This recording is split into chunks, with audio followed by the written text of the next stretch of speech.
शिवासमोर आपलं शिर वाहिलं की शिवाचं रूप प्राप्त होतं. 10 भुजा, पंचमुख, 5 जिभा आणि त्रिनेत्र प्राप्त होतं. म्हणून खूप सारे लोक शिवाच्या भक्तीत वेडे होऊन आपलं शिर शिवाला अर्पण करायचे. या संबंधीचा एक लेख आहे 1378चा. आंध्र प्रदेशच्या श्रीशैलम मध्ये मल्लिकार्जुनाचं म्हणजे महादेवाचं मंदिर आहे. याच मल्लिकार्जुनाचा संबंध मल्हारी मार्तंडाशी लागतो आणि शिखर शिंगणापूरच्या शंभू महादेवाशी सुद्धा याचा संबंध लागतो. दक्षिण दिग्विजयाची मोहीम पार पाडून छत्रपती शिवाजी महाराज मल्लिकार्जुनला आले. तिथं त्यांनी कृष्णेत स्नान केलं, मल्लिकार्जुनाचं दर्शन घेतलं, बांधकाम केलं. मल्लिकार्जुनाच्या संरक्षणासाठी तिथं सैन्यही ठेवलं होतं. आणि याच सगळ्या घटनाक्रमात ज्या वीरांच्या कथा ऐकल्या होत्या, मल्लिकार्जुनासमोर स्वतःचं शिर वाहणाऱ्या वीरांच्या कथा ऐकून शिवाजी महाराजांच्या मनात सुद्धा असा विचार आला होता का? या संबंधीचा काही ऐतिहासिक पुरावे आहेत का? ही लोककथा आहे की निव्वळ इतिहास? याची तपासणी करूयात. नमस्कार, मी हर्षद शेजाळ. तुम्ही पाहताय बेलभंडार.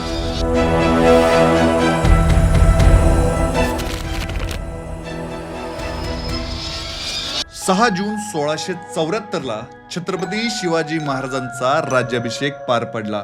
या राज्याभिषेकानंतर शिवाजी महाराजांनी आपला मोर्चा दक्षिणेकडे वळवला. दक्षिणेच्या मोहिमेची रणनीती इतके सफाईदारपणे आखली होती की महाराज जिथे गेले तिथं त्यांच्या पदरी फक्त विजयच आला. 20 लाख वार्षिक उत्पन्न देणारा प्रदेश महाराजांनी मिळवला. आणि यासोबतच एक राजकारण होतं. औरंगजेब दख्खनमध्ये उतरण्याची तयारी करतोय, स्वराज्याला धोका निर्माण करेल.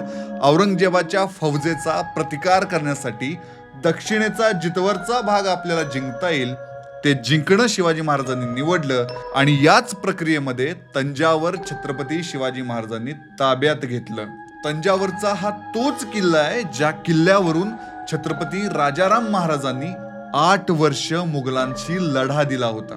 दक्षिण दिग्विजय मोहिमेतला शेवटचा टप्पा होता गोवळकोंड्याच्या भेटीचा. तिथं शासक होता अब्दुल हसन कुतुबशा. त्याला त्यावेळेला तानाशाह असंही म्हणलं जात होतं. त्याने छत्रपती शिवाजी महाराजांचं प्रचंड मोठ्या दिमाखात स्वागत केलं. महाराजांची हत्तीवरून मिरवणूक काढली. इतकंच नाही, कुतुबशाहीचं जे सिंहासन होतं त्याच्यावरती एकाच वेळी कुतुबशाह आणि शिवाजी महाराज बसले होते अशी नोंद इतिहासात घेतली जाते. दक्षिण दिग्विजय मोहिमेला 2 टप्प्यात विभागता येतं. पहिला टप्पा होता दौलतीचा, आर्थिकरित्या मजबूत होण्याचा. आणि ही मोहीम पूर्ण झाल्यानंतर या मोहिमेचा दुसरा टप्पा सुरू झाला. तो होता दैवतांच्या भेटीचा.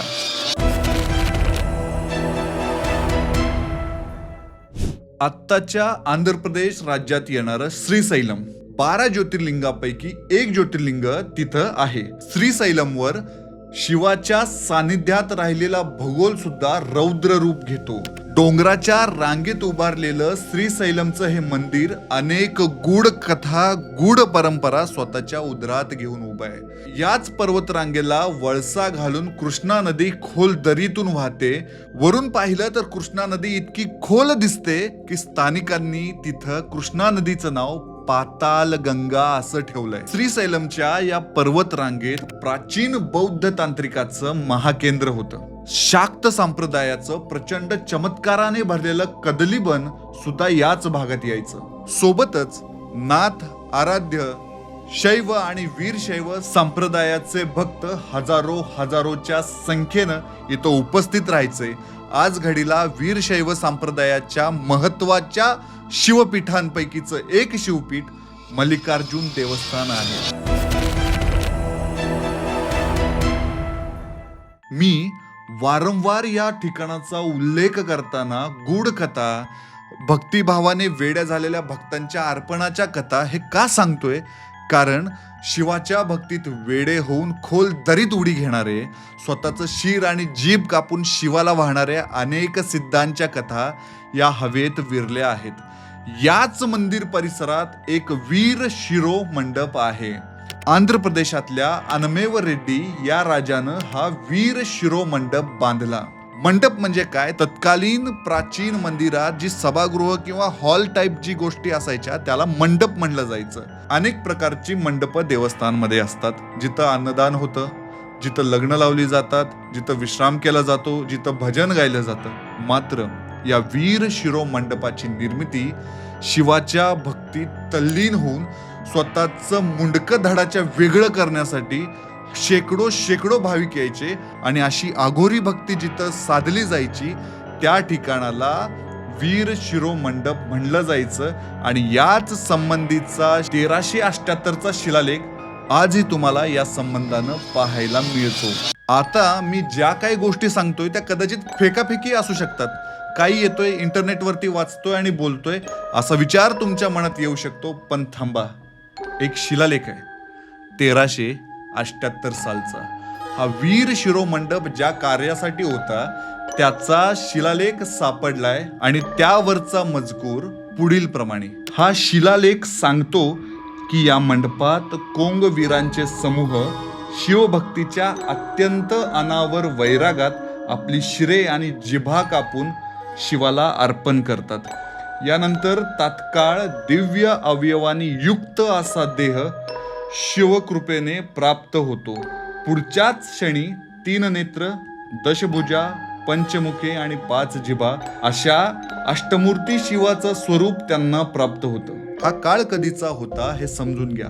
संत चळवळीनं भारताचा ताबा घेण्यापूर्वी आत्मपीडक भक्तीचे, अघोरी भक्तीचे असंख्य प्रॅक्टिसेस जनमानसात रुजल्या होत्या.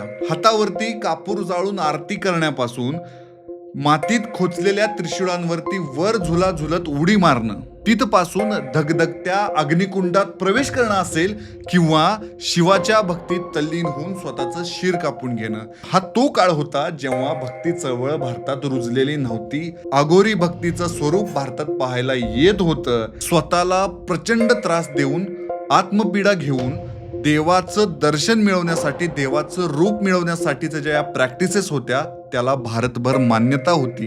हे सगळं थांबलं संत चळवळीमुळं, भक्ती चळवळीमुळं. स्वतःला अतोनात त्रास देऊन देवापर्यंत पोहोचण्याची ह्या ज्या काही प्रॅक्टिसेस होत्या, यासाठी ज्यांनी ज्यांनी काम केलं होतं, ज्यांनी बलिदान दिलं होतं, त्या सर्वांच्या कथा या मल्लिकार्जुनाच्या भोवती, या श्रीशैलमच्या पर्वतरांगेमध्ये रुळल्या गेल्या होत्या.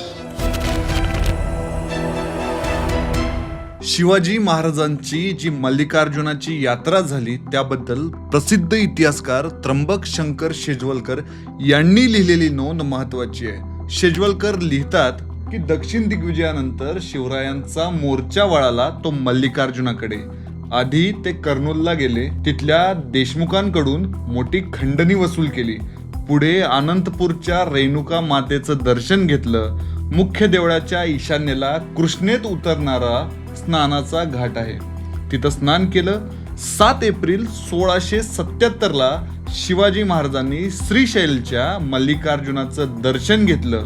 विशेष गोष्ट म्हणजे याच दिवशी शिखर शिंगणापूरच्या शंभू महादेवाच्या यात्रेचा शेवटचा दिवस होता.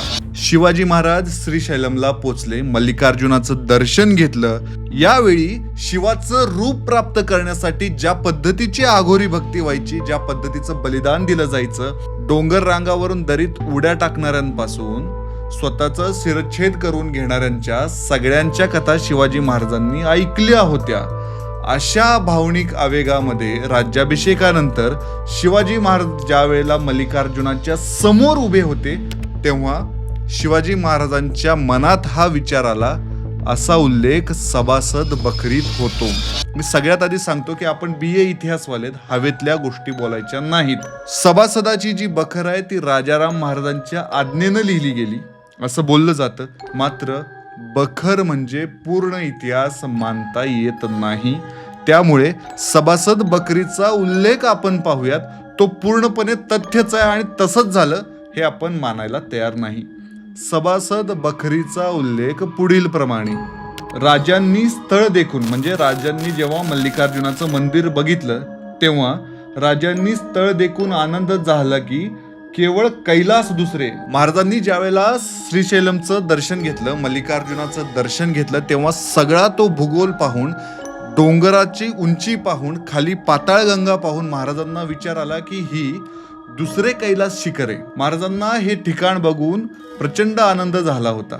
सभासद पुढे लिहितो, हे असे रम्य ठिकाण बघून तिथे देह अर्पण करावा, शीर कमल व्हावं असा विचार राजांच्या मनात आला. मात्र त्याच क्षणी तुळजाभवानी प्रकटली.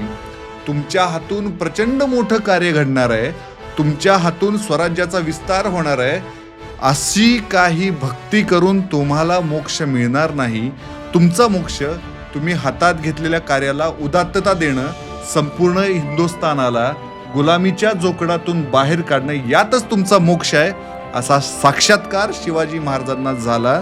आणि याच्यानंतर महाराजांनी देह अर्पण करण्याचा, स्वतःचं शीरकमल शिवाच्या चरणी वाहण्याचा विचार सोडून दिला. घडली हकीकत म्हणजे साक्षात्काराची जी काय हकीकत होती ती कारकुनांनी सांगितली आणि स्वतःचं शीर मल्लिकार्जुनासमोर वाहण्याचा विचार महाराजांनी टाकून दिला, सोडून दिला. हा उल्लेख सभासद बखरीत आहे. मी पुन्हा सांगतो की बखर हा खबर या शब्दाचा अपभ्रंश आहे. बखरीला प्रमुख ऐतिहासिक साधन मानलं जात नाही. आणि दुसरी गोष्ट कशी की आज आपण इतक्या प्रगल्भ आणि प्रगत तंत्रज्ञानाच्या जगात जगतो, अशात सुद्धा समोरच्याच्या मनात काय चाललंय हे सांगू शकत नाही. अशात शिवाजी महाराज गेल्यानंतर 17 वर्षांनी जी बखर लिहिण्यात आली त्याच्यामध्ये हा सगळा विषय जो काय आलाय तो पूर्णपणे तथ्य आहे हे मानायला माझं मन तयार होत नाही. तर्क काय सांगतो? तर्क अशा वेळी आपण तर्काची पट्टी लावली पाहिजे. शिवाजी महाराज हे संत तुकारामांच्या तत्वज्ञानाचा अवलंब करणारे होते. त्यांच्या अंगी विवेक होता. भावना प्रचंड मनात दाटून आली म्हणून अविवेकी विचार करावा हे ते कधीही करणार नव्हते. त्यामुळं शिवाजी महाराजांच्या मनात एखाद्या वेळी शीर वाहण्याचा विचार आलाही असेल, पण ते शीर औरंगजेबाचं असेल, मुघलांच्या सैनिकांचं असेल. भारताला गुलाम बनवू पाहणाऱ्या, भारताला नष्ट करू पाहणाऱ्या प्रत्येकाचं शीर छाटून मल्लिकार्जुनाच्या चरणी व्हावं हा विचार शिवाजी महाराज एखाद्या वेळी करू शकतात. मात्र स्वतःचं शीर व्हावं असा अविवेकी विचार शिवाजी महाराजांच्या मनात कधीही येऊ शकत नाही हे आपण प्रत्येक जण जाणतो. शिवाजी महाराजांनी हा विचार केला नाही असं काही घडलं नाही. इथपर्यंत आपण पोहोचलो. मात्र लोकदेवता आणि लोकसंस्कृतीचे अभ्यासक रामचंद्र चिंतामणी ढेरे, रांची ढेरे यांनी एक पुस्तक लिहिलंय, शिखर शिंगणापूरचा शंभू महादेव. या पुस्तकात त्यांनी केलेला एक दावा आहे ज्याच्यावरती आपण लक्ष दिलं पाहिजे. ते सांगतात की शिवाजी महाराजांनी हा विचार केला नसेल, पण शिवाजी महाराजांचे जे पूर्वज होते त्यांनी अशा प्रकारे आपलं शीर शिवाला अर्पण केलं होतं असा दावा रांची ढेरे करतात. पण या दाव्यात एक प्रॉब्लेम आहे, एक वादाचा विषय. कारण शिवाजी महाराजांचे जे मूळ आहे ते आपण राजस्थानच्या सिसोदिया वंशात शोधतो. भलेही या दाव्याला यदुनाथ सरकार, वासी बेंद्रे, रियासतकार देसाई आणि केतकरांसारखे इतिहासकार मान्य करत नाहीत. मग एक दरवाजा उघडतो, तो म्हणजे रत्नागिरीच्या पायथ्याशी असलेल्या 7 गावांचा, जे क्लेम करतात की त्यांच्या पूर्वजांनी मल्लिकार्जुनाच्या चरणावरती आपले शीर वाहिलं होतं. एक घराणं आहे शिरसाठ नावाचं. या घराण्यातल्या 60 तरुणांनी आपलं शीर महादेवाच्या मल्लिकार्जुनाच्या चरणी वाहिलं होतं म्हणून त्यांना शिरसाठ भोसले असंही बोललं जातं. याच कुटुंबाची एक स्ट्रीम पुण्यातल्या दौंडमध्ये सुद्धा आहे. या दोन्ही घराण्यांना शिखर शिंगणापूरच्या यात्रेत विशेष पद्धतीचा मान दिला जातो असंही बोललं जातं. हा व्हिडिओ बनवत असताना जे ही संदर्भ वापरण्यात आले त्याची लिस्ट मी डिस्क्रिप्शन मध्ये देतोय. एखाद्या गोष्टीत दुरुस्ती अपेक्षित असेल किंवा नवी माहिती तुमच्याकडे असेल तर कमेंट नक्की करा. हा व्हिडिओ यूट्यूब वरती बघताय तर सबस्क्राईब नक्की करा. फेसबुक, इंस्टाग्राम वरती असाल तर लाईक आणि शेअर नक्की करा. या सोबतच पुढचा भाग आपण घेऊन येतोय की छत्रपती शिवाजी महाराजांनी दक्षिण दिग्विजयाच्या दरम्यान आंध्र प्रदेशमध्ये अशी काय कामं केली होती ज्याच्यामुळं आंध्र प्रदेशची एक आयडेंटिटी, एक स्वाभिमान पेरला गेला. याची सगळी उत्तरं पाहूयात पुढच्या भागात. तोपर्यंत नमस्कार.